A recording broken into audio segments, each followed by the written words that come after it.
Hello children, today I am up here to teach you the play Merchant of Venice Act 1 Scene 2, and we will be doing in this scene from lines 1 to 40. Now before I begin teaching you the lines, let me tell you the significance of this scene. Now in this scene you will be introduced to the casket story. Now in the beginning of our play video, that is in the introduction of the play, we have said to you that you will be introduced to a casket story. Now this casket was devised by Portia's father, and you have three caskets: gold, silver and lead. And the right casket, that is the lead casket, it will have Portia's picture in that, and the whoever chooses the right casket, that is the lead casket, will have the right to marry Portia. Now in the next significance you will find that Portia, now in the previous scene 1, we were introduced to Portia through Bassanio. But now we will be introduced to Portia in person, and we will find that this Portia, she is a smart, a strong and an intelligent girl.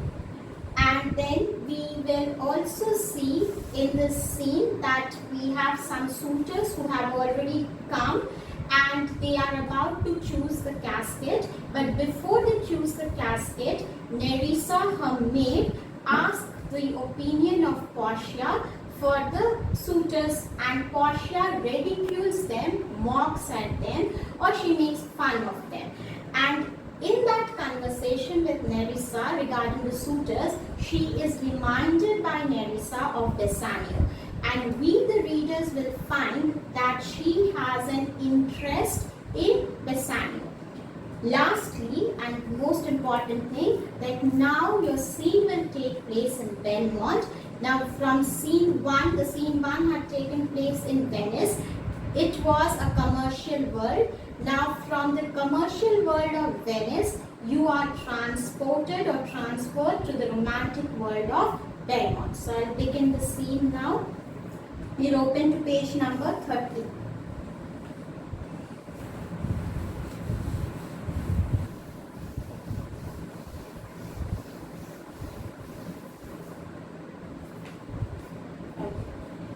This scene opens in Belmont, where Portia, the rich and beautiful heiress, resides.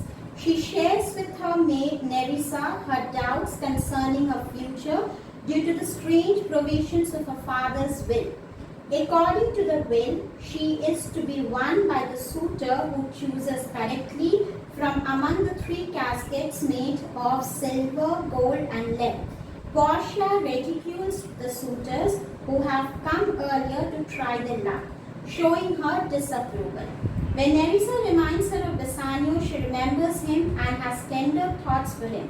The scene is in prose and deals in indirect explanations and characterization. Scene 2, Belmont, a room in Portia's house. Enter Portia and Nerissa. Portia: by my troth. Troth is faith. Nerissa: my little body is aweary. Aweary means tired. Of this great world. Now she comes on stage with Nerissa, her maid, and she says to Nerissa that Nerissa, I'm now very tired. I'm tired of this world. Nerissa: you would be, sweet madam, if your miseries, if your worries, if your sadness were in the same abundance, as great as. Your good fortunes are. Good fortunes is wealth. Now, she says over here that Nerissa says to her sadness, Portia's sadness, and she says that you will be sad. And the reason why you will be sad, she gives is that you have too much wealth. Your richness is the reason why you are sad. You are sad, you are worried because you have too much wealth with you. So Nerissa says to Portia that you are sad because you have too much wealth. Your sadness, your worry is because you have too much wealth. You are too rich, that is the reason why you are sad. And yet, for aught means anything, I see they are as sick that surfeit. Surfeit means overfed or overeating. With too much as they that starve with nothing. Now, she says that I have seen that there are some people who fall sick because they overeat. Overeating makes people sick. But the people, those who starve, they do not fall sick. They are not sick people. It is no mean happiness. No mean means not small happiness. Therefore, to be seated in the mean. To be seated in the mean is to be placed in an average position.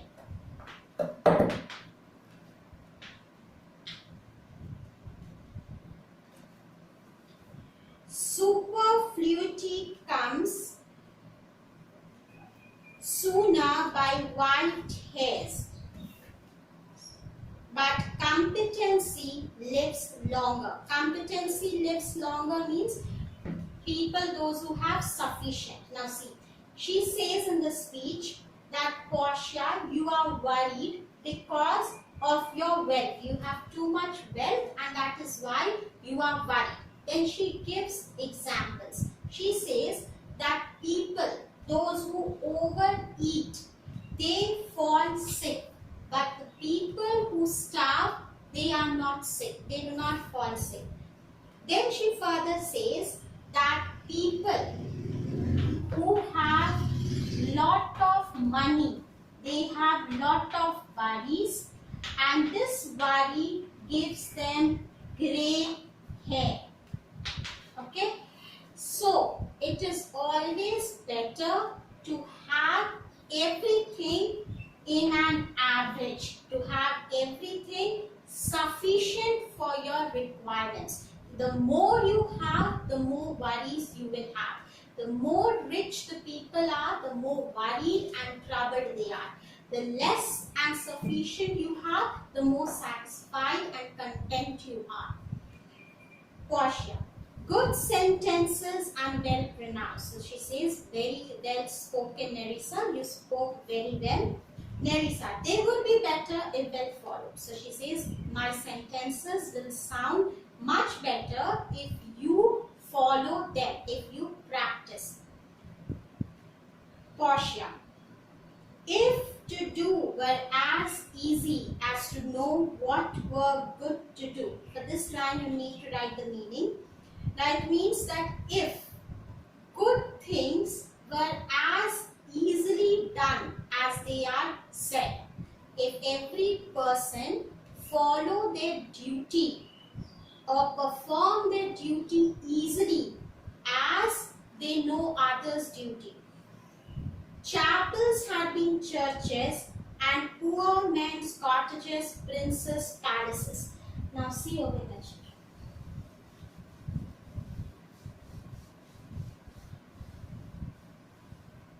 Now she says over here that if whatever good things we tell others to do, if these good things are done by us, then the world will become a better place to live.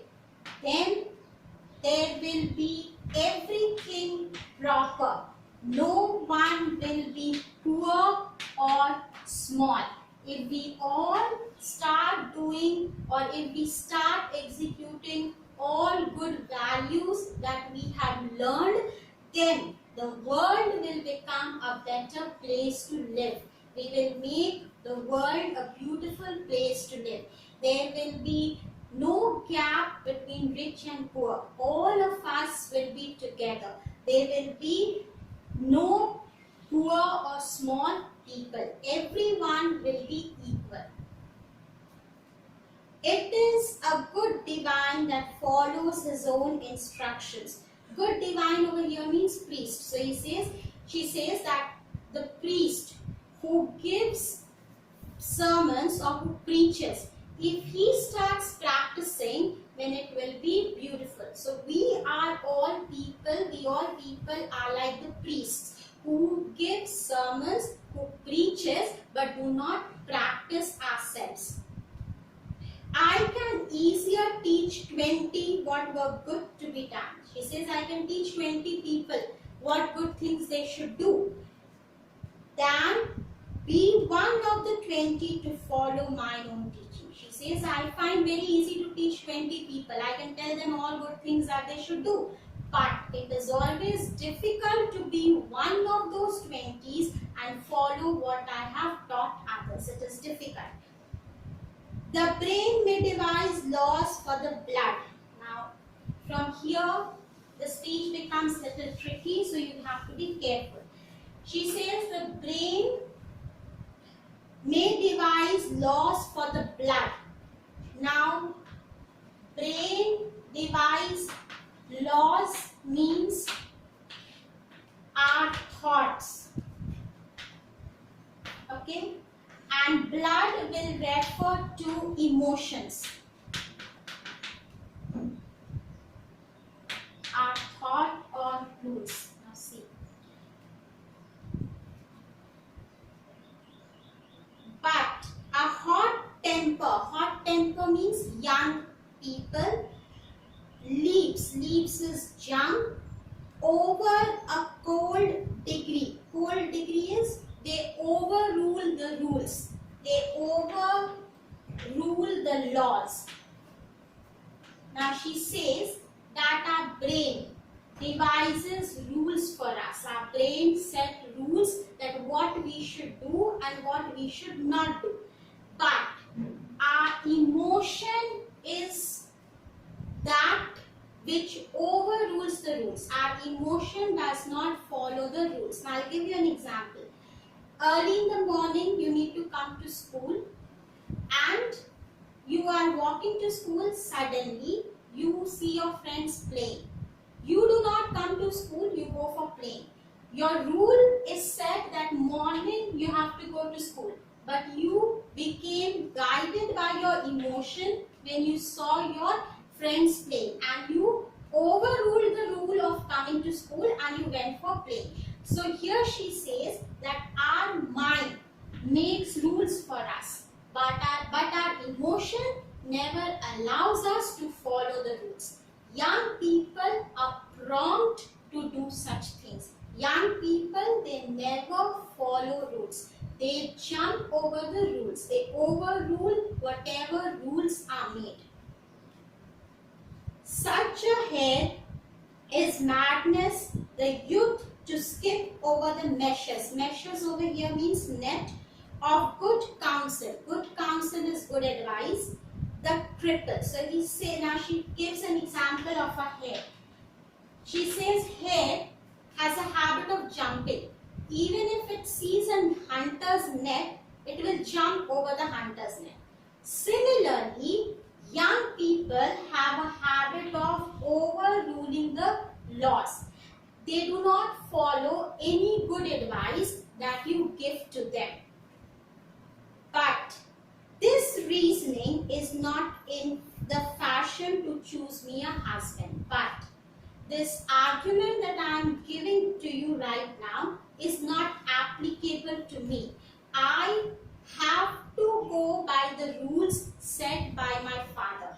I cannot be guided by my emotions to choose my husband. She comes next and she says, to choose me a husband. So she says, this rule that I am telling you, that young people, they overrule the laws, they do not follow what is instructed to them to do.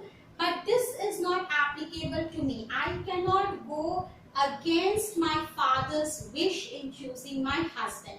I have to follow the rules set by my father. I cannot be guided by my emotion in choosing my husband. Owe me the word choose. I may neither choose whom I would nor refuse whom I dislike. She says, I do not have any right of choosing the person whom I want and disliking the person whom I do not want. I have no choice of my own. So is the will of a living daughter curbed. Curbed means restrained or cut off by the will of a dead father. So she says that the choice of my the will of my father, the choice that my father has done of the lottery of the casket, I have to abide by that. I cannot go against my father's rules. And then she says that my willing of choosing someone is stopped by the will of my father. Will of my father means the deed that her father had made before his death. So she says that I do not have a choice of my own because my choice is restrained, is stopped by the will that my father has made for me. Is it not hard, Teresa, that I cannot choose one nor refuse one? Is it not difficult for me, Teresa, that neither can I choose nor refuse? Now, Nerissa gives her opinion about her father, about Portia's father. She says, your father was ever virtuous. Your father was a religious man, and holy men at their death have got good inspirations. Inspirations means insight. Therefore, the lottery that he hath devised in these 3 chests of gold, silver, and lead, whereof who chooses his meaning, chooses you. So she says that your father was a virtuous man and he has been guided by holy light, and he has devised this lottery of caskets so that whoever chooses the right casket will be the person who will truly love you. Will no doubt never be chosen by any rightly but one who shall rightly love. So she says that the person who chooses the right casket will be the person who will truly love you. But what warmth is there in your affection towards any of these princely suitors that are already come? So she says that, but what is your opinion about the suitors who are already here in your house for choosing the casket? With this, I stop these 40 lines. In the next video, we will take the rest of the lines. Thank you for watching.